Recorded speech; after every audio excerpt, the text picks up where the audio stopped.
The night had started like any other. My girlfriend, Sarah, and I had planned a quiet evening together. Take out a movie, just the comfort of each other's presence. Things had been good between us, steady and warm, and I had no reason to believe that would change. But I was wrong.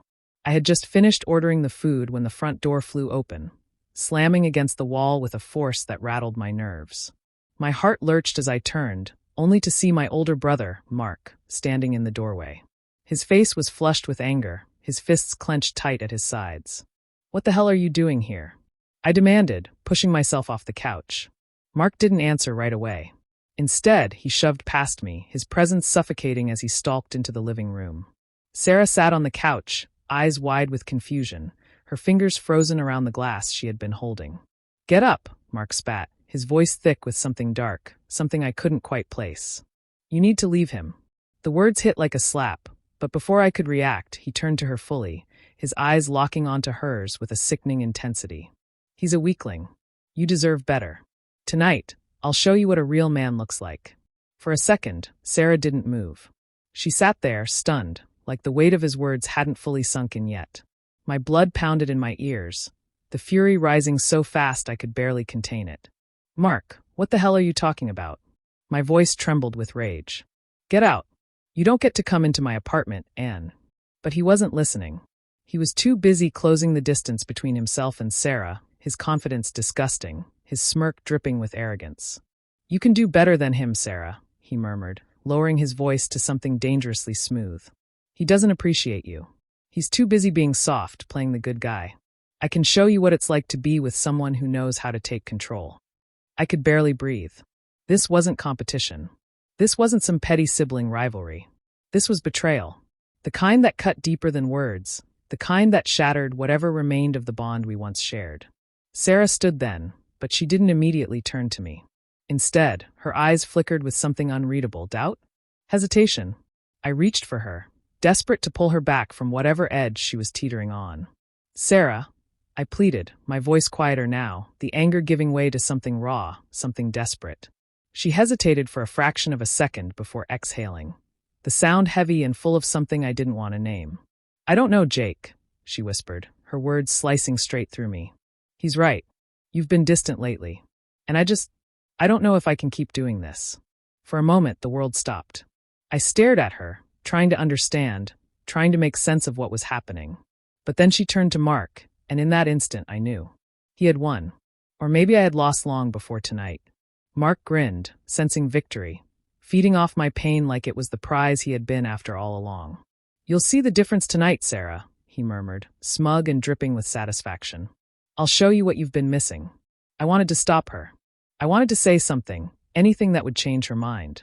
But she was already reaching for the door, her hand tightening around the handle like it was the only thing keeping her steady. "I think I need to go," she said, voice cold now detached. "I need to think this over." And then she was gone. The door slammed shut, the echo of it ringing in my ears, leaving behind nothing but silence. Silence and the sharp, undeniable truth. I had just lost her. I turned slowly, the weight in my chest crushing, suffocating. Mark was still there, watching me, a glint of amusement in his eyes like this was all just a game to him.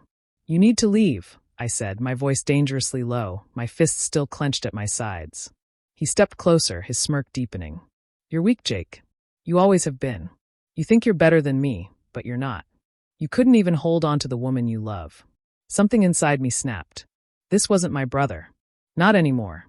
Whatever connection we had, whatever bond we once shared, it was gone. "Get out." For a moment, he just stood there, watching me, waiting to see if I would break further. But then he laughed, a low, mocking sound that made my stomach twist. "Fine," he said, turning toward the door. "But don't say I didn't warn you. She'll come back to me." And just like that, he was gone. I stood in the emptiness of my apartment, the air still heavy with everything that had just happened. The betrayal, the loss, the undeniable, gut-wrenching realization that my life, as I had known it, had just crumbled. But beneath the weight of it all, something new burned inside me. Not sadness, not regret, something else. Something I wasn't ready to name. I wasn't going to let this go. I wasn't going to sit back and let Mark win. And I sure as hell wasn't going to let Sarah walk away without a fight. Grabbing my phone and jacket, I stormed out of my apartment, my mind racing. There was only one way to fix this. I didn't know exactly what would happen next, but I knew one thing. When I confronted them, everything would change. The days after Sarah left were a blur. Sleep became a stranger, food lost its taste, and every moment was consumed by the same unbearable loop of memories. Mark's smug grin, his taunting words, the look in Sarah's eyes before she walked out the door. Over and over, like a cruel, inescapable nightmare. The pain of my brother's betrayal cut deep, but Sarah's abandonment, it hollowed me out. She had been everything I wanted, everything I had hoped for. We were supposed to be building something real, something lasting. I had given her my trust, my love, my commitment. And yet, when the moment came, she didn't hesitate. She walked away. What did that say about me? Mark's words echoed in my mind. You're weak, Jake. You'll always be weak. The more I thought about it, the more his voice twisted inside me like a blade. Had he been right all along? Had I been too passive, too blind to see what was happening right in front of me? Was I really weak? That thought alone kept me awake at night. But the anger? That kept me moving. I had to confront them both. I had to face Mark first, make him understand exactly what he had destroyed. Not just my relationship with Sarah, but everything I had spent years building. If he thought he could just walk away unscathed, he was dead wrong. Mark had lived in the same place for years. I knew exactly where to find him. The drive over was a blur, my hands gripping the steering wheel so tightly my knuckles turned white. My mind raced with 1,000 thoughts, things I wanted to say, things I wanted to do. But the truth was, I didn't know if I wanted answers or revenge. I pulled up outside his apartment, my heart hammering as I stepped out of the car. The cold night air did nothing to cool the fire raging inside me. I climbed the stairs 2 at a time and knocked, once, twice. Silence. I wasn't going to wait. I let myself into the building and marched up to his door. This time, when I knocked, I heard footsteps. Then the door swung open.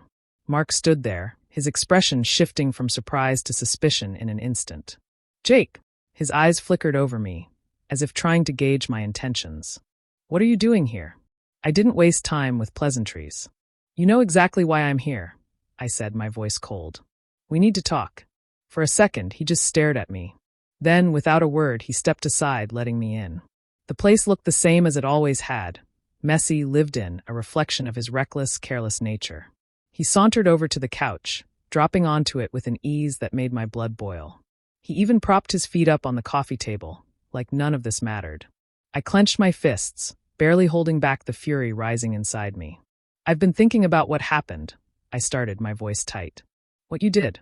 How you barged into my life, ruined everything, and walked away like it was nothing. Mark barely blinked. If anything, he looked amused. What do you want me to say, Jake? He leaned back, stretching his arms over the back of the couch. That I'm sorry? Because I'm not. You never deserved Sarah. She was always too good for you. My chest tightened. My pulse roared in my ears. You think that? My voice came out sharper than I intended. You think you're better than me because you pulled that stunt? Because you waltzed into my apartment and tried to take my girlfriend from me? Mark smirked. That same arrogant, insufferable smirk that made me want to knock it right off his face. I didn't try to take her, he said, his voice dripping with condescension. I just did what you couldn't. I showed her what it means to be with someone who knows how to take charge. Something inside me snapped. She left me, Mark. She walked out that door because of you. My voice wavered, but not with weakness, with rage. Don't you see what you've done? He leaned forward then, his tone mocking, his eyes dark with satisfaction. You're pathetic, you know that, he sneered. All this talk about loyalty, about commitment, but you couldn't even keep the girl you claimed to love. You should have known better than to trust someone like Sarah. She was always going to leave. You were just too weak to see it. I stepped forward before I even realized what I was doing. The air in the room turned electric, heavy with the weight of everything left unsaid. You ruined my life, Mark, I said, my voice dangerously low. And now you're going to pay for it. For the first time, his smirk faltered. Just a fraction. But he didn't back down. What are you going to do, Jake? He stood, meeting me head-on. Hit me. I took a slow breath, steadying the storm inside me. I'm not here to fight you, I said, my voice cold and deliberate. I'm here to make one thing clear. You don't get to take everything I've worked for.